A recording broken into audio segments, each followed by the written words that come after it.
Welcome, Gunrunner.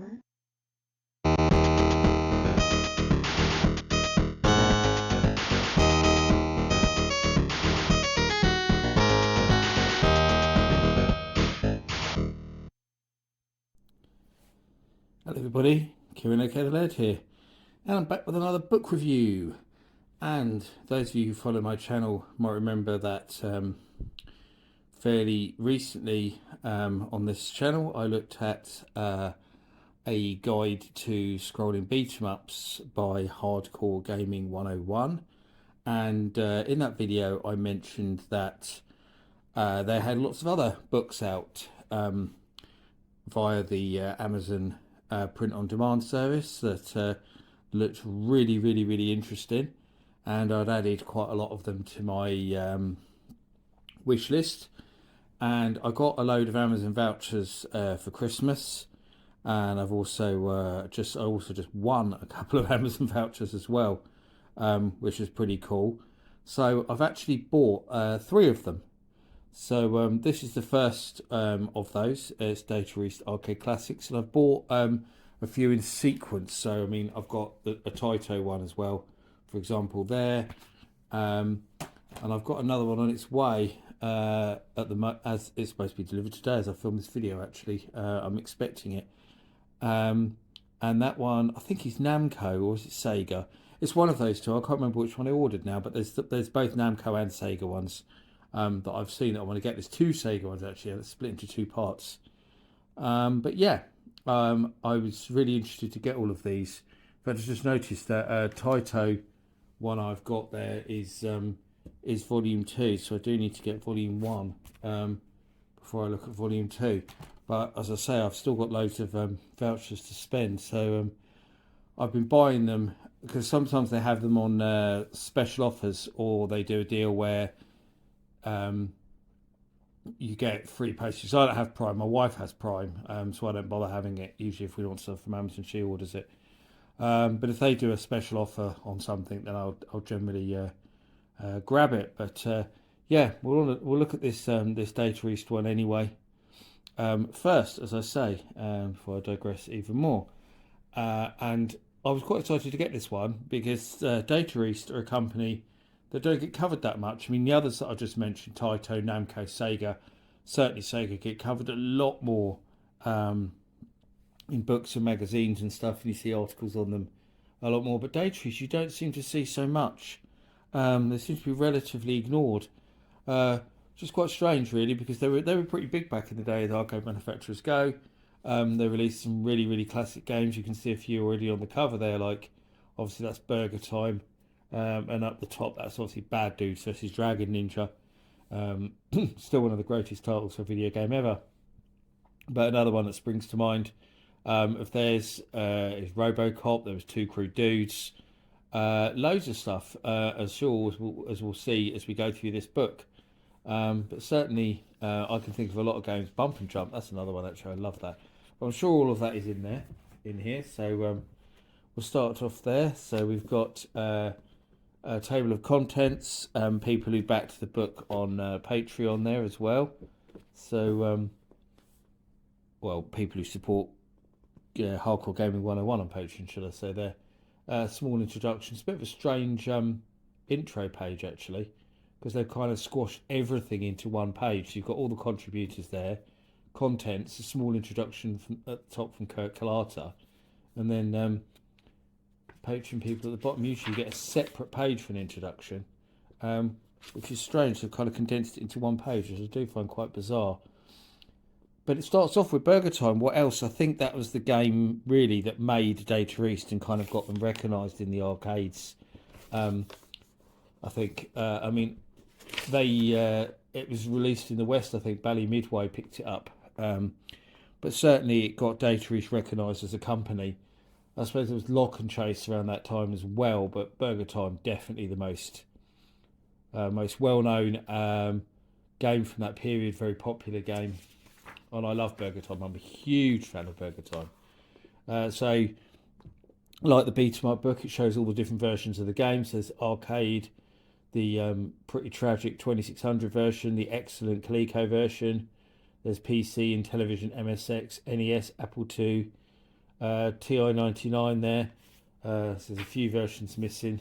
Commodore 64 is missing that I can think of. There might be more, but apart from the homebrew versions, I'll just leave it. So over the page, we've got some more. Okay, there we go then. So there's some of them are unofficial ones. So go Sharp X1 Aquarius, C64. That's the Chip Factory. That's a different game.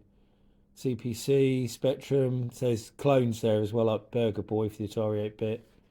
And there's like the Game Boy Burger Time sequel there, which is brilliant. I absolutely love Burger Time Deluxe on the Game Boy. One of my most played Game Boy games by far. It's so good. And there's a sequel, Ice Cream Factory, I think it's called, isn't it? Which is Peter Pepper's Ice Cream Factory, yep, which is on the Intellivision and arcade. The Intellivision was only home port it got, sadly. So that's interesting. It's not as good as Burger Time, I don't think, but it's still an interesting game. Diner, which is another kind of spin-off they did for the Intellivision. I don't think it was an official sequel, but certainly inspired by Super Burger Time there. It's hard trying to keep the pages open on this book. So very, very big article on Burger Time, indeed, as you can see. So Flintstones Burger Time in Bedrock and stuff as well. So huge Burger Time World Tour. So huge article on Burger Time. And then it does go into Lock and Chase, which is obviously from around the period, another early hit for Data East. Lock and Chase, converted by Mattel to the Intellivision and 2600 there. There's the Apple II version as well. Didn't know about the Apple II version actually. It looks pretty good. I should check that out. The Intellivision's version's good. The 2600 version doesn't look great, but it's still pretty playable. And the strange Game Boy version, which I think, if I remember rightly, features the original arcade game and like an enhanced version. But it's good. I like the Game Boy version.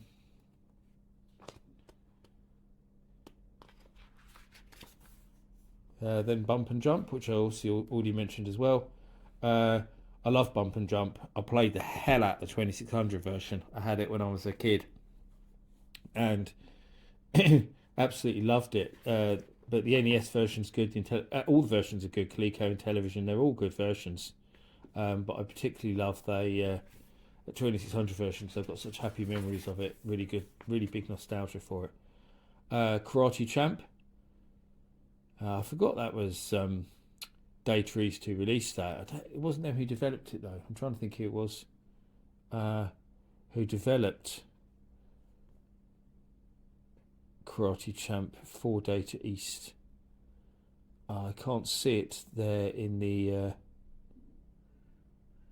text. I was just trying to read it down there to see if I could see the bit about who developed it. I can't remember. I'll probably remember as soon as I finished filming this video. But yeah, I forgot Data East released that. Although I was never a fan of Karate Champ. I didn't like it at all. I found it really clunky. I think, oh there you go, developed by Technos. I just found it in the text. I knew it wasn't them who developed it. It's interesting that Technos did though. Because obviously Technos went on to pretty big things with fighting games and beat 'em ups and stuff like WrestleFest and Double Dragon, etc. But yeah, I think one reason why I maybe found Karate Champ so bad was I think because I played Exploding Fist on the Spectrum before I played that in the arcades. I'm pretty sure I played them that way round, and Exploding Fist was just so much a better game. I found, yeah, Karate Champ really clunky. The speech was cool though. Express Raider, probably a bit of a lesser known game, even though it did get a lot of home ports, but it's a good game. Bad Dudes vs Dragon Ninja, a favourite of mine. Of course, there's Karnov as a boss. That's another good, fairly well-known Data East game, Karnov. I'm sure that's in here. So, there's Bad Dudes. There's all the home ports. I had the Spectrum version as a kid. Played a lot of that. Two Crude Dudes. Played a lot of the Mega Drive version because my next door neighbour had it for the Mega Drive, so I used to borrow it off him. Slice By. Oh yes, I forgot about Slice By. Absolutely love Slice By Secret Agent. I bought the ST version back in the day, which I have shown, which is good because One thing I moaned about in that beat 'em ups book was that they kept not showing the Atari ST versions of games, which I just found so bizarre. But they have included it here, and the Atari ST version is really good. I played the hell out of it, completed it as well. So good, such a good port. All the ports are good actually. I played the Spectrum port, and that's despite being monochrome is good. RoboCop obviously, which I mentioned. Great arcade game. I mean, they've put the home ports there, but they're really not. Most of the ports aren't ports because the Spectrum version was developed before the arcade game. The arcade game is kind of licensed from Ocean. So you have the original 8-bit versions, like for the Spectrum and Amstrad and stuff. And then the later 16-bit versions, the Amiga and ST, are kind of conversions of the arcade game, but not exactly. They also have some elements of the 8-bit game. It's a good game. The Spectrum version I loved, absolutely loved. Prefer the Spectrum version to the arcade version, to be honest. The arcade version is really hard.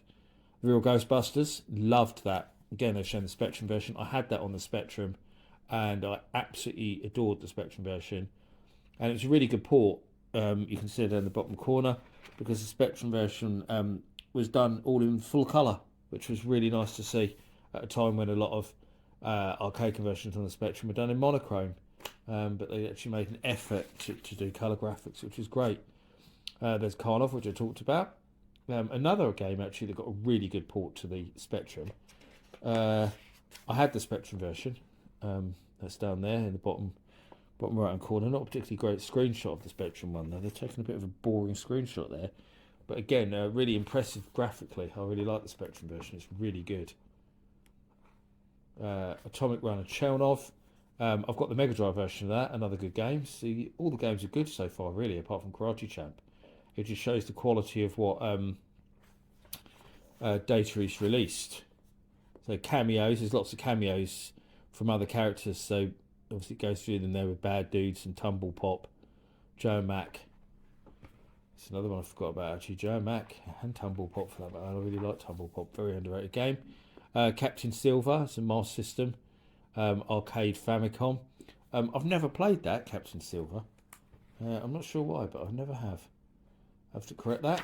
Psychonix Oscar. Great arcade game. A lot of people compare it to Turrican. Certainly a very similar game to Turrican. You do wonder if it was inspired by. Trio Punch. I can't say I've ever played that.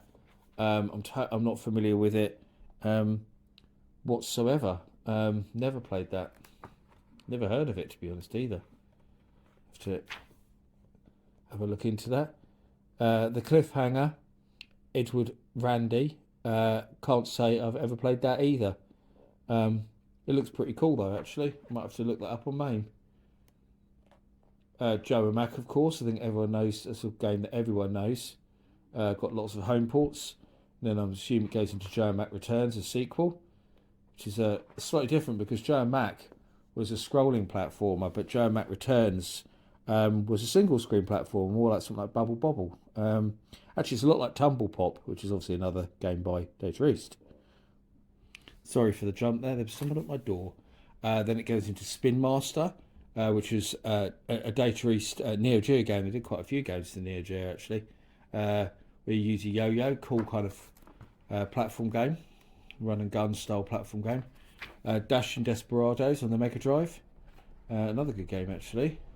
Good two-player game that. And there's Tumble Pop, and never played the arcade version of Tumble Pop back in the day, but I had a friend at college who had a Game Boy, and he had it for the Game Boy, and that's all I ever wanted to play on it. I'd take my links into college. He'd bring his Game Boy in, and like at lunch we would sit and play each other's systems, and I would pretty much just play Tumble Pop non-stop because I absolutely loved it on the Game Boy. Such a cool game, really is. Oh, gone a bit ahead there. Diet Go-Go, never heard of that. Gondomania, don't think I've never heard of that either. There's quite a few games I've never heard of actually, which is nice because it gives me some stuff to check out. I think one of my cats is going to come to the camera in a minute. Breakthrough. Never played the arcade version, but my friend had the Spectrum version. There he is, Rufus. he got on my last video as well, actually, that I filmed down here. Yeah, my friend had the Spectrum version of Breakthrough when I was a kid, and it was rubbish. It was really easy, and it was just really crap. So lots of good memories of that. But the arcade version is probably a lot better, but I have to say I've not played the arcade version. Heavy Barrel. I have played the arcade version of that, and I really like it. And I played it on the NES as well. Bloody Wolf. Good game. I've played it on the PC Engine. I've got the PC Engine version. It's very good. Midnight Resistance. Another classic, actually, that I didn't mention, completely forgot about. Very good arcade game. Also got very good home ports. There's a great version for the Mega Drive. And the Spectrum version was an absolute masterpiece by Jim Bagley. Probably one of the best arcade ports on the Spectrum, I'd say. Jim Bagley did the port of Cabal as well, used similar graphics techniques. Also very good. Desert Assault, looks like it's also known as Thunder Zone. I'm not familiar with that at all, actually, I have to say. Boogie Wings, decent shoot 'em up, nothing special. Last Mission, that's a okay shooter. Darwin, 4078. I quite like the Mega Drive version of that, actually. Quite enjoy it. So Super Real Darwin and Act Fancer. Cobra Command there. There's two different Cobra Command games though, because there's the side-scrolling shooter, which is what you see there, and there is the Laserdisc game, which is all in full motion video. Vapor Trail. I love Vapor Trail, and I have to mention about Vapor Trail is the soundtrack on the Mega Drive version is so good. One of the best soundtracks in any Mega Drive game, Vapor Trail. Armour Force, Wolfang, Cougar 2001, yeah, good shooter. Skullfang, Cougar Gaiden, another good shooter. Saturn, I've got the Saturn version. Boogie Wings. Dark Seal, never played that, I have to say. Dark Seal 2, no, never played that either. Night Slashers, never played that. Let's go scrolling beat 'em up. So I will definitely have to check that out because I absolutely love scrolling beat 'em ups, but somehow I've never played that. Now, how did I forget about Captain America and the Avengers? The first proper Avengers game, which you can play as Captain America, you can play as Hawkeye, you can play as Iron Man, and I believe the Silver Surfer. And I had it on the Mega Drive, and I absolutely loved the Mega Drive version. Such a cool scrolling beat 'em up with loads of amazing speech samples. It's actually the speech samples that make the game because they're so good. There's Avengers Galactic Storm, which is a mere one-on-one beat 'em up. Hippodrome, okay, Fighting Fantasy. I've never played that. Mutant Fighter, never played that either, I have to say. Fighter's History, which was their attempt to rip off Street Fighter 2. And I believe it actually got them sued, and I think they won, if I remember rightly, because Capcom felt it was so similar to Street Fighter 2. And that has Karnov in it as well, so it's another game that has Karnov in it, who sort of was Data East's mascot, I suppose, really, Karnov. And there's the sequel, which they called Karnov's Revenge. It was also known as Fighter's History Dynamite. So that makes sense to use Karnov's name again. And because I'm at the end of the book, I keep skipping. I wanted to get the last bit of it. So Outlaws of the Lost Dynasty. I've got the Saturn version of that, and I have to say I don't think it's particularly good. Not a great game. Tattoo Assassins, which I don't think they actually released. No, it says they're unreleased. And their attempt to rip off Mortal Kombat. And it's absolutely bloody terrible. I mean, look at that, the fart special move. I mean, God, it's an absolute rubbish game. But it's worth playing just because it's so rubbish. It's funny. It's one of those. Street Slam, never played that, but I'm not massively into basketball games. Nitro Ball, okay, Gumball, no, I've never played that either. Windjammers, so yeah, it's all about Neo Geo Data East games. That's the best of them all. Windjammers is so good. It's basically Pong, but with frisbees, and it's so cool. Windjammers is such a great game. Love that on the Neo Geo. Heavy Smash, I've never played that. Another game, there's a lot in here that I haven't played actually. And Magical Drop, very famous Data East game. Another one that I forgot about. Very good. I like Magical Drop. Who doesn't? To be honest. Lots of different versions of Magical Drop. It's had quite a few sequels and remakes and all of that. Ghost Lop looks like a rip-off of Puzzle Bobble to me, very much so.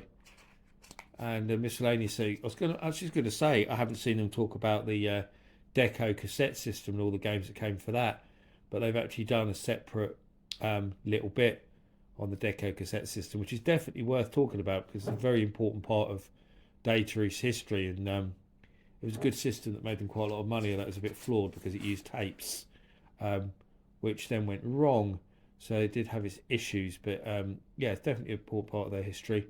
They only mention Cobra Command there as well, actually, in Road Avenger. Surprised they don't talk about Cobra Command and Road Avenger in more detail elsewhere. There's Buggy Boy, because that was a Tekken. Oh god, who was it? Tatsumi arcade game. Data East released it in the West. So that's it really. It talks about the Wii Arcade Classics compilation, which is very good. I've got that. And that's it. That's Hardcore Gaming 101 presents Data East Arcade Classics. Another absolutely fantastic book from Hardcore Gaming 101, and one that I wholeheartedly recommend everyone buys. I think it's a fantastic book, and I look forward to finishing reading it, because I've not read all of it yet. I've only read some odd bits, and reading the ones that follow, because I'll say I've got Taito 2 there. I'll go and order Taito 1 now. I don't know how I didn't order them both at the same time. And I've got Sega 1 and 2 on the way. And I think I ordered Namco as well, but I'll have to check if I ordered the Namco one. But certainly you'll be seeing reviews of those, all of those, on the channel in due course. As always, I thank you for watching. I hope you've enjoyed this review, and I'll see you all again for another video very soon. Bye bye.